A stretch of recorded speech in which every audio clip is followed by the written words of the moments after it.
Well, good morning, everyone, and welcome to Lucas Oil Stadium in Indianapolis for the Cleveland Browns and Indianapolis Colts in Week 7 in NFL action for Cleveland. Brendan Gulick with you on site, Anthony Moeglin covering from home. Of course, this is Browns Digest on Fan Nation, part of the SI Media Group, and this is your game day report as Cleveland gets ready for a big matchup with these Colts. This is a fun matchup because two teams that in a lot of ways look a little bit like each other. They like to run the football. Cleveland certainly did that a little bit better when Nick Chubb was healthy than they've done recently, but they're coming off a game in which they ran it fairly well. And the identity of this Colts offense certainly is through the ground. It's the 32nd all-time meeting between Cleveland and the Colts. The Browns have a 16-15 all-time series lead, and they are 10-7 in games played in Indianapolis. It is a gorgeous day here in Indy. They've actually just opened the roof at Lucas Oil Stadium. The roof will stay open all game long. It's 48 degrees and sunny, and we are not expecting any poor weather today. Anthony, your initial thoughts on what we think is going to be a fun day for Cleveland?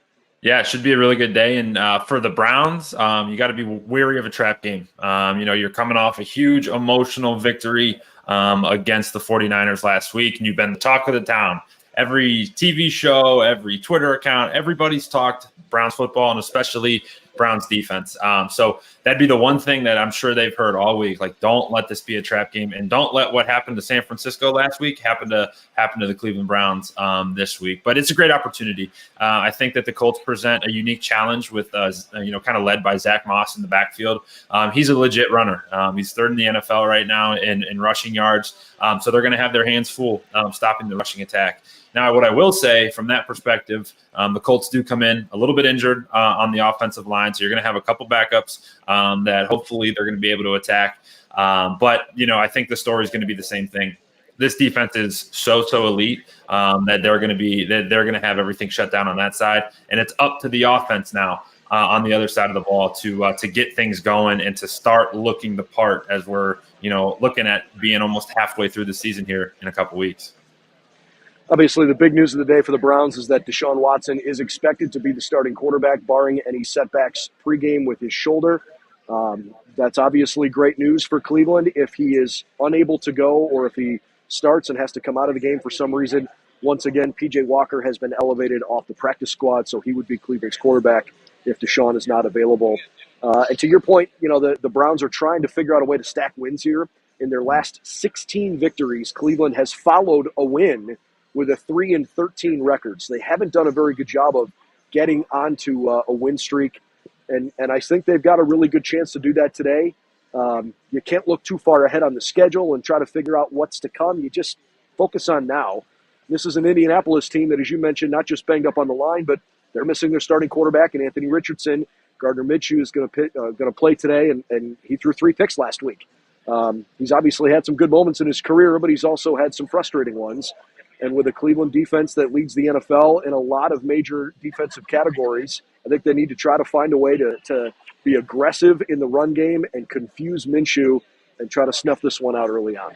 Yeah, I think what you're going to see from the Browns defense is really simple. Gardner Minshew is going to try to get the ball out of his hands very, very quickly.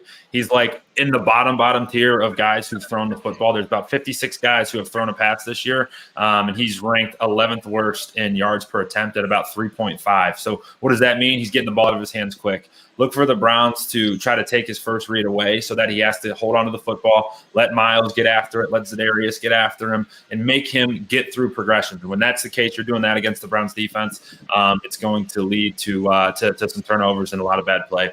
One note on Gardner Minshew: in his last 14 starts, he's 3-11. So you're getting him at a good time. Everyone loves him. He's got the flow. He looks like Captain America, and he's like just a good-looking guy at quarterback. But he hasn't been playing very well of recent history. So it'd be really exciting to see how this defense really attacks this Colts offense and tries to again dominate and completely control a football game.